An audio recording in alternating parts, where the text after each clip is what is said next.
So just a brief intro. Magali spent 3 years conducting this research in Southeast Asia on women's rights and justice systems. And she then joined the United Nations as a consultant to work on transnational organised crime. But thankfully, she has now come to Dublin and settled here, and she works for the policing authority. So we're very happy to have her. And Eileen Skinnider also has connections to Ireland, she was telling me. So again, very, very happy to welcome her here this evening. She's an international consultant on gender, justice and human rights issues, and a senior associate of the International Centre for Criminal Law Reform in Vancouver.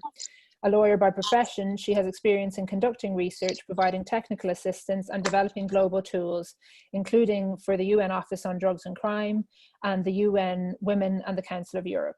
So both very experienced, and we're delighted to have them with us. That's the benefit of COVID, that we can get people from far afield. So without further ado, I will hand over to Magali. Okay, wonderful. So good evening, everyone. Thank you so much for coming tonight. It's a real pleasure to be here. And I'd like to extend my particular thanks to Maeve and the Irish Women Lawyers Association. Please make sure that you are on mute before we start the presentation. So I will now share my screen. Okay. All right. Can you see my screen properly, Maeve? I can, yeah, I can see it perfectly. Perfect. So it's a really good opportunity for us to present this research called Women as Justice Makers, Perspectives from Southeast Asia. And in fact, I have presented that research in the past in Bangkok at the Irish Women's Group. So I do not feel completely in terra incognita.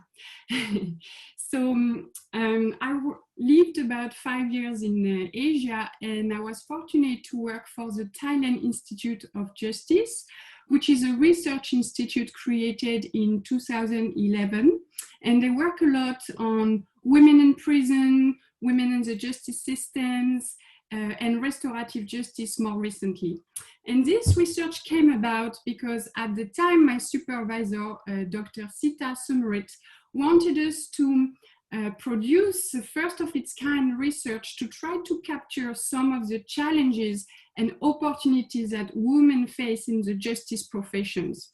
However, because it was also about women's rights and women's issues, we thought that where we could, we should also interview what we called women justice advocates, which included women working on women's rights in the civil society, at the Ministry of Women, at the Ministry of Law, and where we could also include the perspective of academics.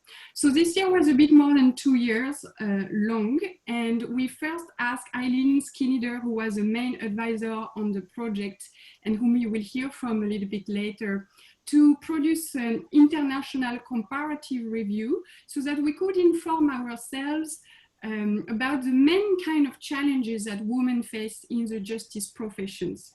This helped us to design our questionnaire that we divided in 3 parts. So first we asked them about the challenges and opportunities they faced along their trajectories until now.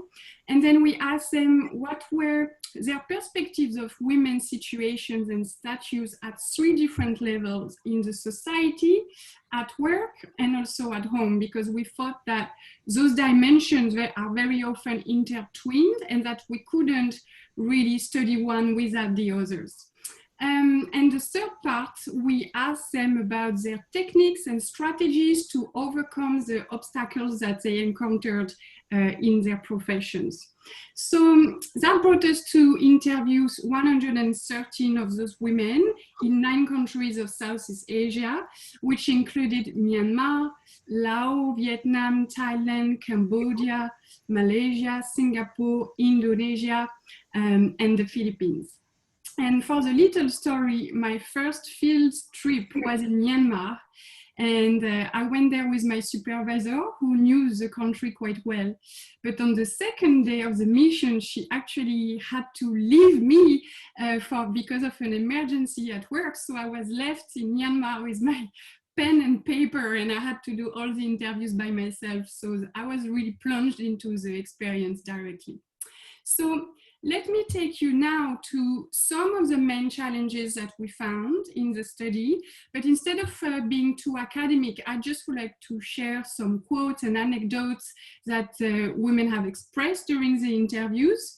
And first, I'd like to say that a lot of the challenges that we found are very similar to the ones that we can find in the international literature.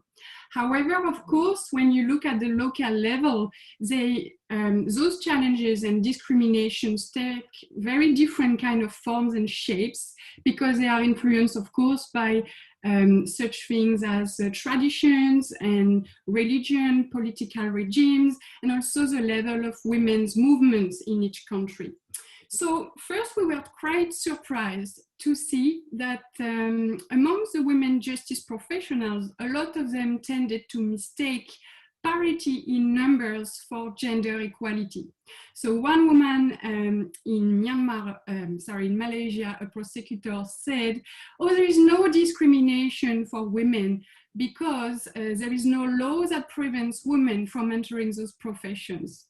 And in the Philippines, a lot of them had the impression that gender equality had been achieved, because indeed, when you look only at the gross numbers, they are about 50% in several forms of professions, such as judges, prosecutors, and lawyers. However, every time you kind of break down the data, where the data is available, you find a different story. So in terms of male-defined standards, the particularity of those justice professions is that, you know, a lot of the time there are rules that are seen are very important, that were designed at a time where men were the main breadwinner, and where basically women were mostly working at home. So this is the case for the billable hours. Working really long hours in a law firm is still seen as a requirement and a form of merit. And another thing is rotative system for judges. So in Thailand and in Indonesia, after a few years, they have to rotate and go to another country, to another part of the country. And one woman judge told me in Indonesia that she was faced with a difficult choice of either leaving her family to pursue her career or quitting her job. And in fact, she decided to pursue her career, and she was posted in a very far away places, because Indonesia is a very big country. So she explained that she had to go back to see her family every weekend and take the plane on Friday evening, come back on Sunday evening or Monday morning, and have basically a WhatsApp relationship with her children and her husband. And when I asked her, so would you change that rule? Do you think that's possible? She said, no, I wouldn't change it, because if men can do it, then women must be able to do it too. So that's interesting that she said that, because maybe she hadn't taken in consideration that a lot of the time men would not leave their career to follow their wives, but the reverse would most be more likely.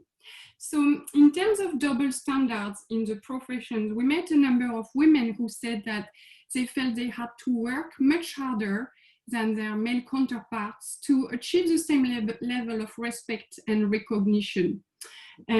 So that means that sometimes I think it was in Vietnam and in Cambodia and in Laos, a lot of women are seen as not fit for prosecution, because they are actually encouraged from a very, very early age to be shy and discreet and to respect the male elders, etc.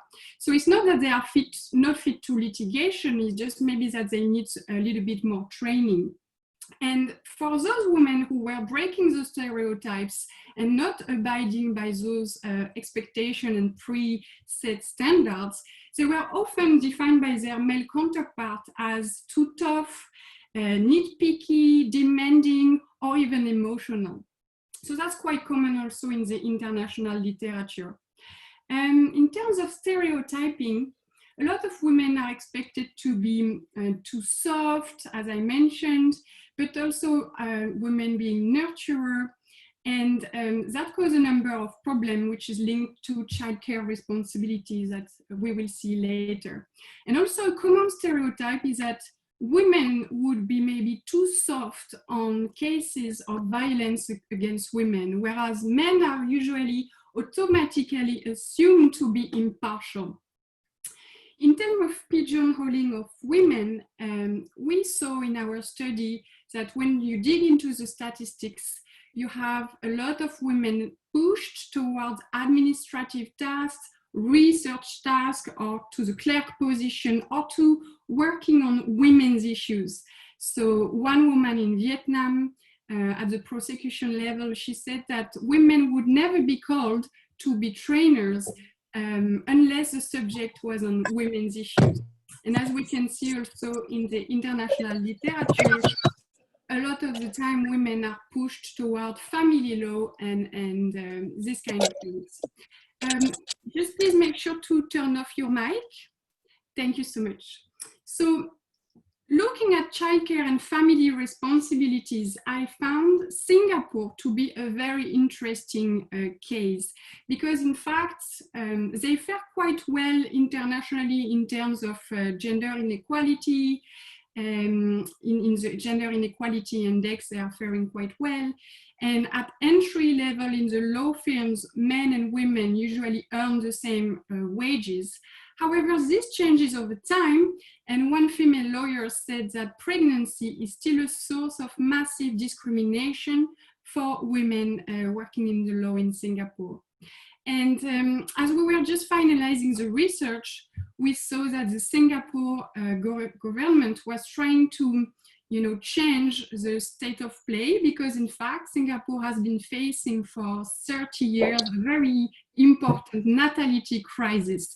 So they just started to introduce, parental leave, paternal leave, and I think it's one of the only countries in the world to have tax incentives for working mothers.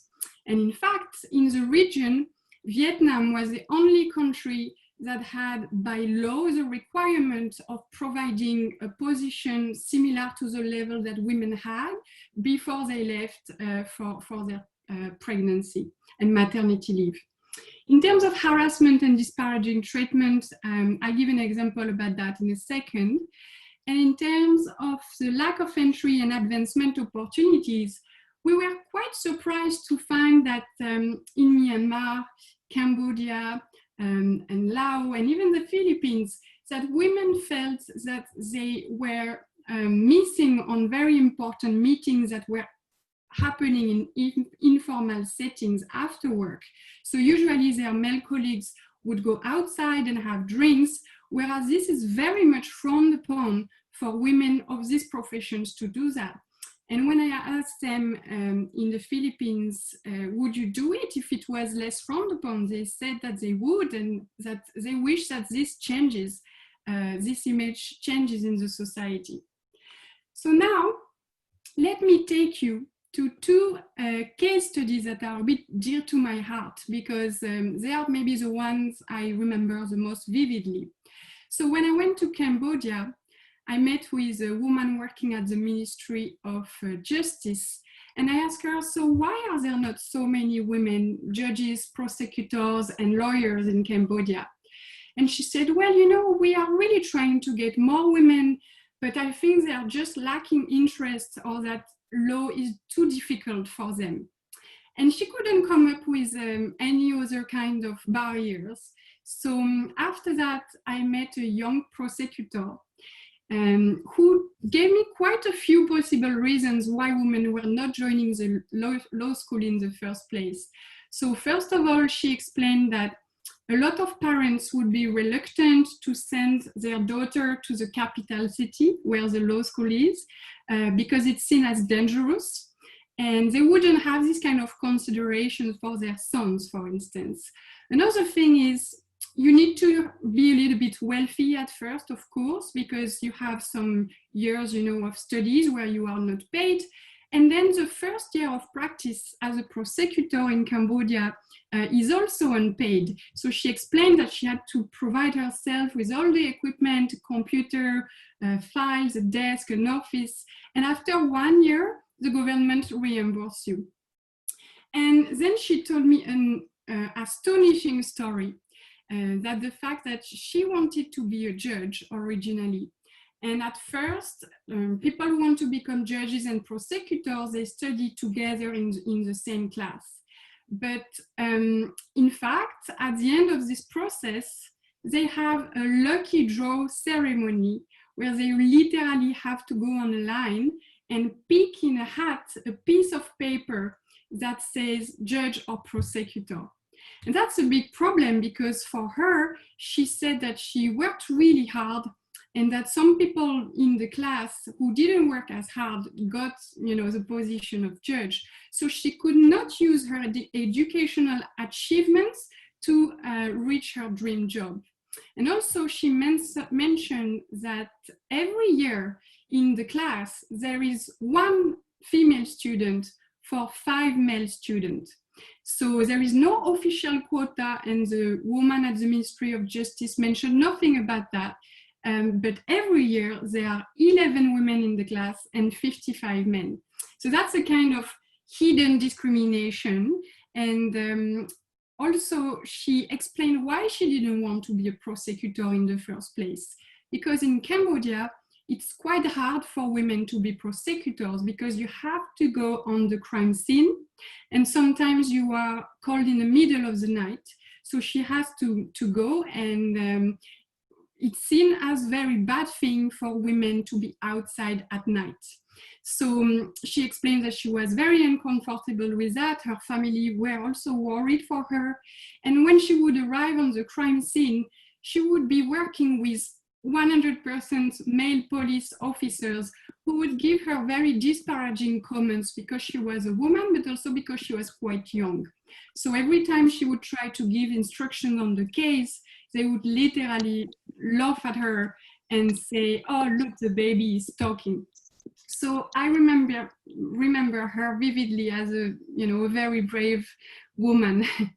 And on the other side of the spectrum, I must say, in the Philippines, I find this case quite interesting because that's where I felt that women felt the most empowered, among all the people I interviewed for this research. So indeed, they often cited the fact that in the Philippines, it was the first country in the region to ratify the CEDAW, the Convention of Women. They had 2 female presidents. They had 2 women justice, chief justice in the country. And also, every time I entered in an office, I could see dozens of awards and medals and certificates of recognition.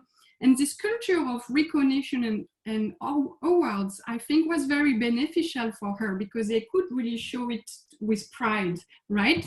And a lot of them told us, oh, in the Philippines, women are equal, we are even put on a pedestal, etc. So I thought, okay, so now we ask you the society level, so tell me more about what's happening at work.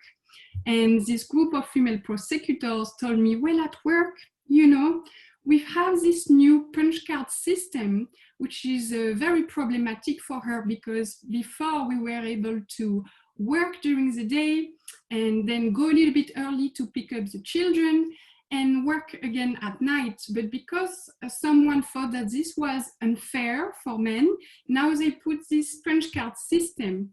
And when you think that in the Philippines, a study found that women provide more than 84% of childcare and family responsibilities, you can see that there is a bit of a disconnect between what they were saying and the reality.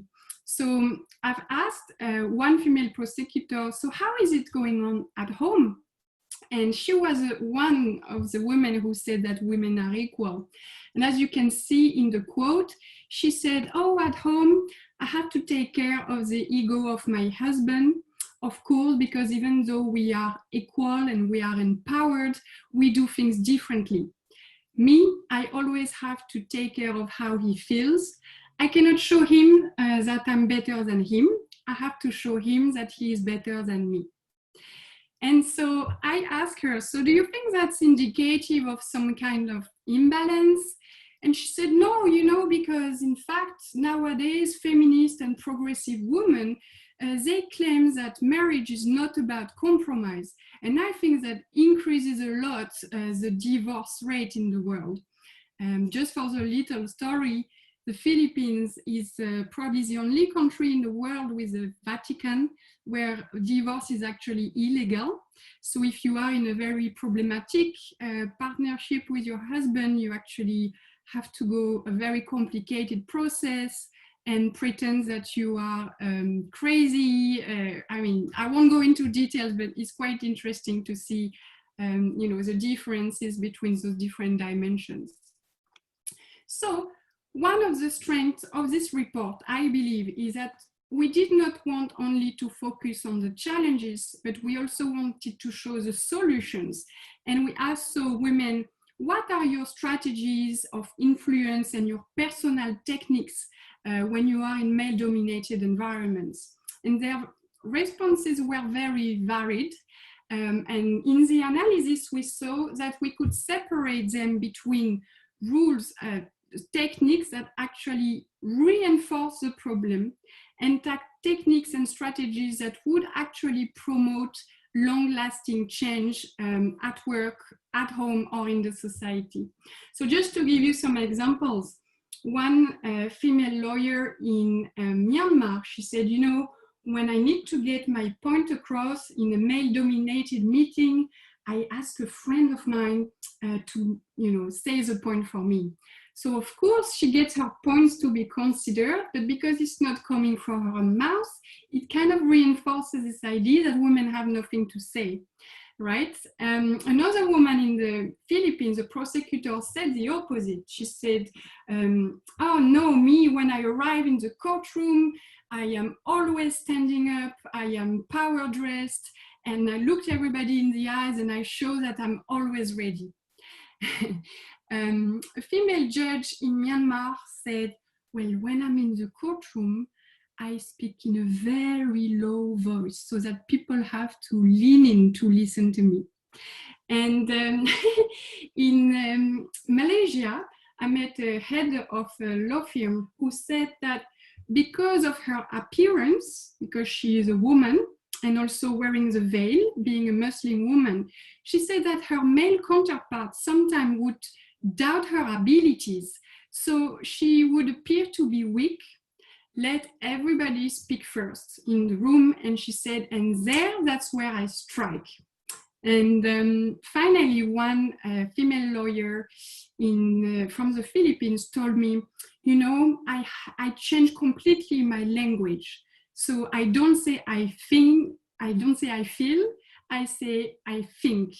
I don't say, oh, maybe, you know, we could try to, no, I'm being very decisive because that's how men speak. But then during the interview at that moment, she kind of realized and she said, oh, but you know, I shouldn't have done that. Because indeed, when women copy the behaviors of male, sometimes they kind of deprive themselves of the opportunity to bring a new perspective to the table with a new voice and maybe some different kind of leadership. So that were mostly, you know, kind of techniques that maybe reinforce the problem. But then we had many examples of women who actually promoted change. So one lawyer in Malaysia explained how she managed to convince the male bosses to include a lactation room at the bar association. And she felt that it was, you know, a really good achievement for women working there. And a lot of other strategies that were mentioned that were seen as long-lasting included mentoring, networking, building alliances. So this is the Irish Women Lawyers Association, right? So this is a very good example of women building alliances to, you know, discuss problems and solutions. And they have this kind of things also in Southeast Asia. They have the Filipino Women's Association and this kind of things.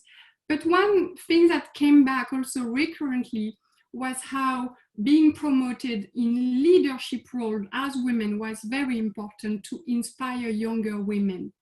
So as you can see in the quote, one woman prosecutor in Thailand said that she was pushed towards a legal career because her mother had read an article about the first female prosecutor in Thailand.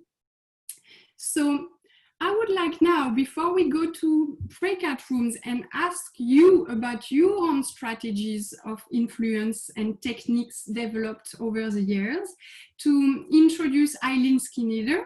As I said, she was the main advisor of the project, and it was an absolute pleasure to work with her on this particular research and on some research after that. And I'd like to ask Eileen the question, maybe I'll stop sharing. I'd like to ask Eileen the question on how can you say that there are similarities between the challenges I mentioned in Southeast Asia and the challenges that we can find in the international context? And also, what are the strategies that women use to thrive in their environment? Thanks a lot, Lily. Just to let you know, I'm very pleased to be here. I'm having a little bit of a connection issue here from Canada, so I will keep off my video screen. So I apologize for that because it's a bit disconnected sometimes, but I'm very pleased to be here with you. As Lily mentioned, when we did the literature review for the basis of this study in Southeast Asia, definitely we see that the issues and challenges faced by female justice professionals that the study highlighted were echoed in the literature review, as well as my own experiences as a lawyer in Canada. For me, I was one of about 50% of the female law students back in the late 1980s. And when you think about it, this was a vast improvement from the early 1970s, where women made up of 10% of the student body in law faculties in Canada. And now we know statistics here and in other countries around the world. The majority of law students, ever since the mid-90s, has been over 50%, reaching up to 60% in some countries. And when I started practicing law, a significant majority of the partners were male. And in fact, actually, all the partners in my firm were male. All the judges in town were men. I was given the majority of family law files, and I was told by the senior lawyers that clients prefer a female lawyer, as we all had mothering instincts and were better equipped at handling the interpersonal work. Our family law courtroom in the town I worked in was called the Pink Ghetto, as that was where you could meet all the other female lawyers in town. Family law files at that time were not seen as quality files. They didn't generate a lot of billable hours, so not like corporate commercial cases. In my first year as a lawyer, and so this would have been in the early 90s, our Law Society did a study looking into why so many female lawyers were leaving their practices at such high numbers early in their career and not returning. And we were told of the pipeline theory, that now that there were more female law students graduating, things would soon change. It would just take a few years. Well, fast forward 30 years, when we did this comparative literature review, and we know the pipeline theory is false. Our literature review revealed that women justice professionals continue to be underrepresented in the top jobs. They were found more in the low status, low paying sectors. Typecast to certain areas of the law. And we still saw the large rates of women dropping out. And they are the ones that continue to be primarily responsible for the unpaid contributions in raising children and homemaking. So the statistics that we saw reveal that women remained trapped in the pyramid. So they were making inroads at the lower levels of justice agencies and the legal professions, but their numbers markedly decreased as they moved up the ladder, and the upper echelons still continue to remain strongly male dominated. So some of the studies that we looked at revealed that 20% of partners in law firms women accounted for less than 20%, and that the numbers were significantly less for managing partners. This study, when we did the comparative study, it was in 2016. So one study at that time showed only of the 200 largest law firms in the States, in the US, only 4% of women were managing partners. We also saw in the statistics that at every level, Okay, we'll leave.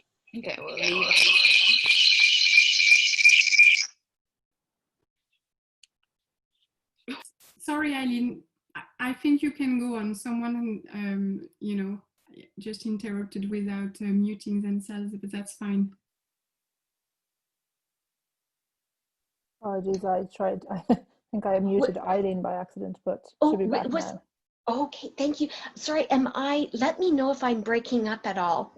No, I can hear you very well, Eileen. Thank you. Oh, good, because yeah, while you were talking, Lily, it was still breaking up somewhat. So anyways, just a few more statistics, because I was shocked when I did this study, hoping that things had changed. But so we were still seeing from the States, approximately 50% of women typically were leaving private practice within 4 to 5 years of admission to the bar. And these were studies from the US and Australia. And also Lily mentioned the earning gaps, and we still see that persisting. One US study found that women earned 5% less than men after only 3 years of practice, and after 7 years, the gap grew to 13%. And this was taking into account men and women that were similarly situated. And we see that men continue to define the rules of the game based on male norms and values. So what Lily mentioned, equating performance and commitment with the ethos of long hours and being physically present in the law firm. And while this of course appears gender neutral, the adverse impact on women who had more household and carer responsibilities than men had a more significant negative impact on women. And while there's been studies on how flexible hour policies that law firms have been introducing, women lawyers were saying that if they chose the flexible work hours, they saw that as career suicide, that they were not seen as committed and less likely then to advance, and it affected their promotion. Other challenges that Lily mentioned too is negative gender stereotypes. Some studies noted, common examples that men were viewed as ramble litigators, whereas women were seen as mothering paralegals. And one of the last examples I want to show or mention was from a 2013 memo by Clifford Chance, a very large law firm in the US. It had a 163-point memo was sent to female associates, telling them how to dress. And it was presentation tips for women. And they were basically saying, be feminine, but not too feminine in your appearance and presentation style. The memo states, think Lauren Bacall, not Marilyn Monroe. So some of the points would be like, no one heard Hillary, referring to Hillary Clinton, the day she showed cleavage, And don't dress like a mortician. If wearing black, wear something bright. So it talks about how women should behave or dress. And then perhaps just to add to Lily's discussion on strategies, I just want to highlight two strategies that we came across in our comparative desk review that might be of interest to you and assist in the discussion. The first is the one redefining standards, and the importance of shifting from valuing male-defined skills and experiences to standards that reflect the experiences, the needs, and the skills of both men and women. And I think a good example of this is from our Supreme Court of Canada. It's become a model for being seen as one of the most gender-balanced, highest courts in the world. And a fundamental change happened in, I think it was in the mid-2000s, where they took a different approach to the selection criteria or the merit principle. And they broke down the merit principle into professional competencies and personal characteristics. So rather than focusing on the lack of courtroom experience, which can be a barrier to appointing female judges, the committee could focus on personal characteristics for a judicial appointment, such as the ability to listen, an awareness of racial and gender issues, tact, humility, reliability, tolerance, and consideration of others. So that's written into the merit principle that the Supreme Court of Canada is using. And so we have one of the, as I say, one of the highest. We had our past Chief Justice was female.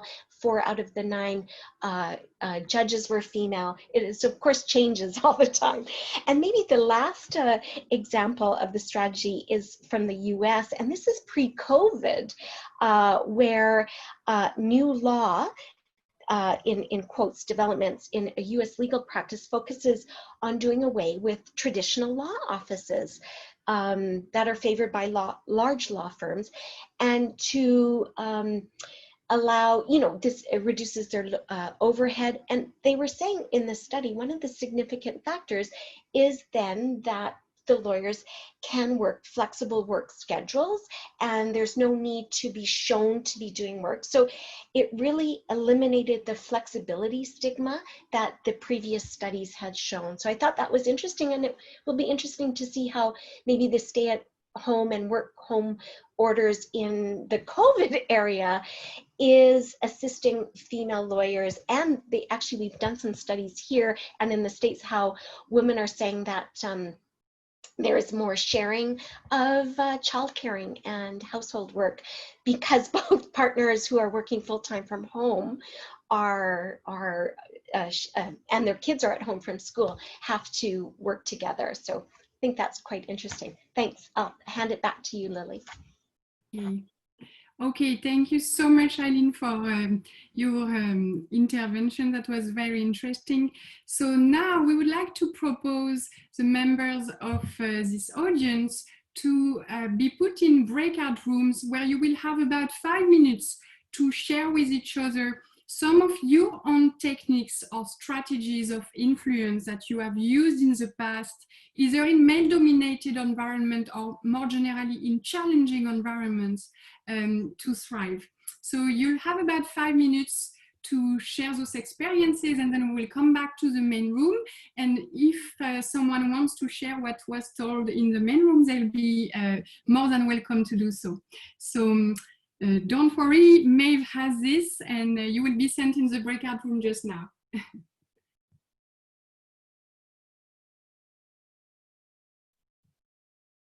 You should have got an invite to join a breakout room there. So if you accept that, it will send you away into the breakout rooms and then bring you back after 5 minutes. And there'll be a little note, I think, to say that there's a minute left.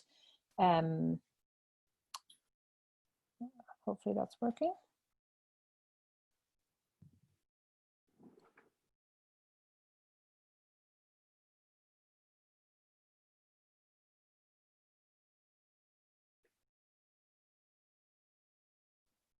Lily or Eileen, would you like to join, or I can assign you to a room for a minute, or do you think? Yeah, why not? That would be Okay. interesting. Sure, yes.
Hello.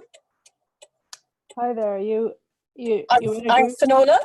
I'm Finola. Yeah, sorry, I'm just on my mobile phone. Mightn't be the best reception. Yeah, Yeah. sure. That's no problem. That's fine if you don't want to join a group. Yeah, just. No, I'm happy to join a group, but just that Oh, the receptionist mightn't be the best. But I'll see how I get on. Is that okay? okay. Yeah. Yeah. I should have It's sent you an invite. So yeah. Thank you. good.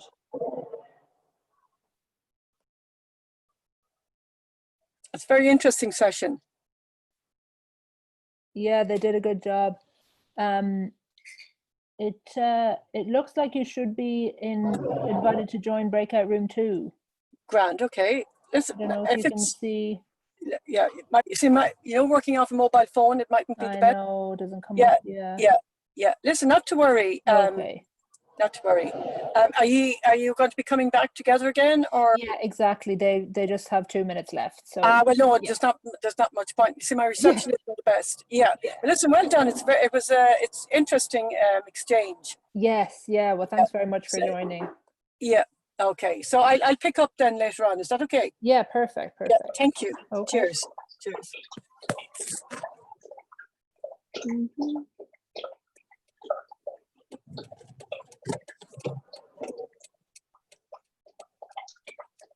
Um,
there. Okay, we're Hello. Hi, yeah. How are you? I hope Oh, yeah, nobody has a problem with the breakout rooms, because someone was, when I arrived, she was alone in the breakout room. We had a lovely chat, Magali. Thank you. Great. Okay, so now maybe I'll ask everybody to mute themselves again, unless you would like to share a little bit what you heard or what you said in the breakout room. I'm looking forward to hearing your input. I'm happy to volunteer, just jumping in, because we kind of did it in a very quick nutshell. Like, one was finding role models, looking at successful women and, you know, following them to some extent. Mary Robinson was one example that was given, and the other one is finding allies, and the allies not necessarily having to be female.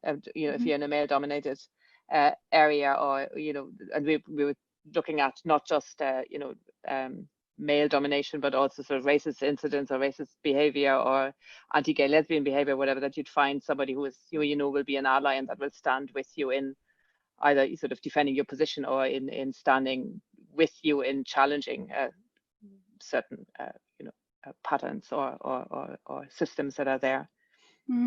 Yeah, thank you so much for sharing that. It's true that a lot of women said that it's important for them to have mentoring and networking opportunities, but of course not just with women, with men as well, because they have to be included in this strategy, right? Is there anyone else who would like to share a little bit their personal techniques and strategies?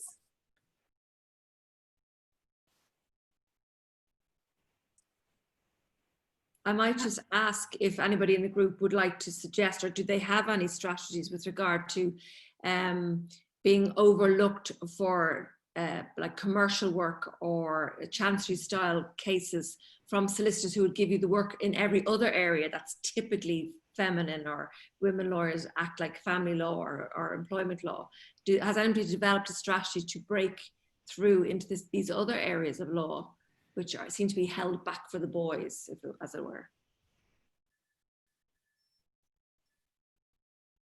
I'm coming from the solicitor side, so I haven't had to do that. And I know it sounds a bit simplistic, but I'm posing that, you know, saying I've worked with you. I think maybe actually our first speaker on the on these webinar series talked about that, just asking for it, saying, you know, I've worked with you, you know, we work really well together, you know my standard, I'm interested in working in these areas. They mightn't know, you know, if they've just used to using you for one thing. I don't know what maybe the barristers or other people think about that. I do that if I feel I have a sufficiently good relationship with the solicitor, but they're usually kind of surprised at the idea of it. It's a funny thing. It seems quite common though. They do like to leave you in areas where they think it's the woman's kind of style of law, if that makes sense. Whereas I love dry law. I like the contractual stuff, and I like getting my teeth into a contract and pulling it apart and seeing where somebody went wrong. But for some reason, it's the pigeonholing. It's still there. To me, it's quite evident. And I'd say if you went down to the commercial list, there'd be less female barristers in there than the male barristers. That's my view anyway. Okay, thank you so much for sharing. Is there anyone else who would like to share? It's hard to just send the opportunity and wait for something to come. No? Hello there. I would just like to ask a question. Yeah. Can you hear me? Yeah, just about, you were, Eileen, I think she was talking about dressing code. So what about dressing code in Southeast Asia? Like, I mean, is it still, or well, in your research, how is it over there? Yes, that's a good question. Thank you for asking. So in fact, I had a female prosecutor in Thailand who told me that when she opened her wardrobe, everything was black, because she felt that not only at work, but outside of work, she had to wear in a very conservative manner, whereas she didn't feel that her male counterparts were under the same, you know, kind of expectation. And in Lao PDR, a lot of women said that reputation is absolutely key for promotion. So they had to abide by a quite strict standard and wearing the traditional long skirt, not going out in the evening and not drinking in bars. So yes, this is also a problem in Southeast Asia. All right, thank you so much. Yeah. Anybody else would like to ask another question?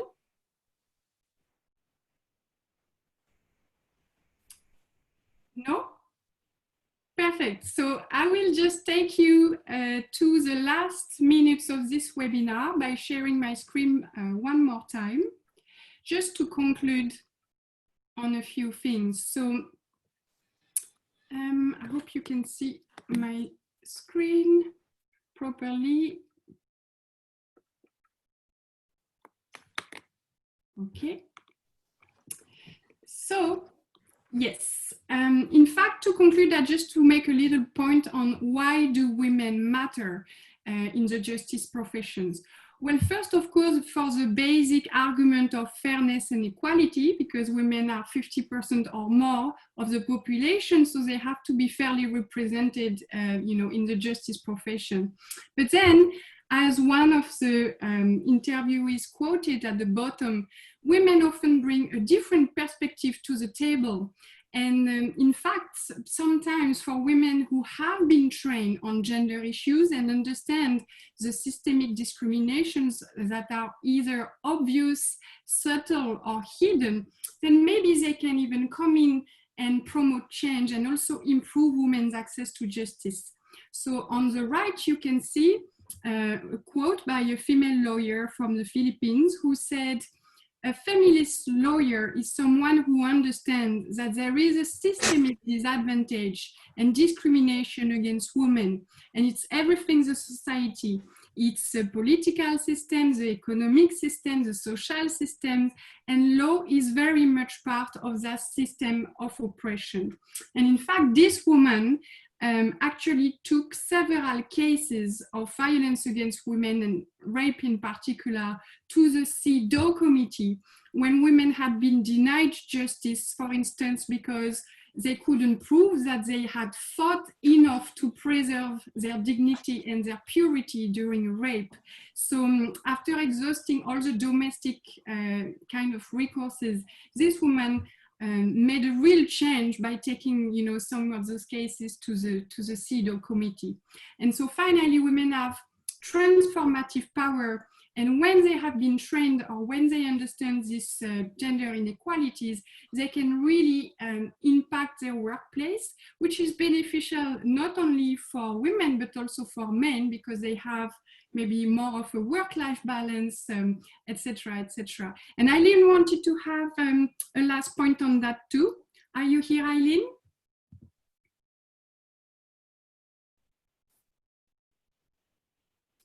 Maybe. Yes, sorry. Ah, wonderful. Just during the research and in my work, a lot of the times when we look at increasing the numbers of women justice professionals, in particular when talking to male-dominant agencies, they see it as a strategy to enhance gender-responsive justice delivery. And for me, I think it's rather simplistic that to have the view that you add women, you stir, and you'll automatically get gender responsive justice delivery. Last year, I came across a case, actually, a decision by an Italian court of appeal where 3 judges overturned the convictions of 2 men charged with raping a woman. In the appeal court's decision, the judges said that the woman's story was not credible enough on the basis that she was ugly, that she resembled a man and was therefore unappealing. The 3 Court of Appeal judges were women. And therefore, I think really training needs to take place for all justice professionals. We need allies of men to also ensure gender mainstreaming in our justice professionals. And I would rather see, as I mentioned, I feel very uncomfortable with the view that increasing women in justice professionals is seen as a strategy or an instrument to improve gender responsive justice. I'd rather see it framed as an issue of basic human rights including women in the justice professionals as a fulfillment of their basic rights to participate fully in society. And so we need a more of a gendered, mainstreaming, nuanced approach when women enter justice professionals. We want a transformation of those justice agencies, I think, with the standards and the norms reflecting both women's needs and men's needs. We don't want to have to play the same rules of the level playing field that they've actually created. So that's just my few cents. Perfect, Eileen. Thank you so much. So maybe because we are a bit conscious of the time, we can close this webinar. But of course, if you can think of any questions that you would like to ask, do not hesitate to send them to Maeve, and I'll be happy to reply to them. So I'd like to thank very much again all the participants who came tonight. Eileen Skinnider, who was a wonderful person to work with, and Maeve also for organizing everything, and the Irish Women Lawyers Association. And I'm looking forward to meeting you in real life, hopefully one of those days. Great, yeah, looking forward to that as well. On behalf of the IWLA committee, thank you to everyone for attending. Thank you, Lily and Eileen for speaking, and some really shocking statistics there. I'd heard some of them before, statistics and narratives and stories. As we prepared for this, I'd heard some of them, so it was interesting to watch other people's reactions when I knew what was coming, but believe me, I had the same reaction when I heard them for the first time. So thank you both so much. It seems that we started off with gender equality being a women's problem, and now everybody knows it's a societal problem, and that seems to be the same here. Gender responsive justice isn't on the women to do, it's on everyone. So great messages. Thanks everybody, and thanks for participating so well in the breakout rooms. Hope you enjoyed that. We'll see you next week. Thank you. Goodbye. Thank you and goodbye.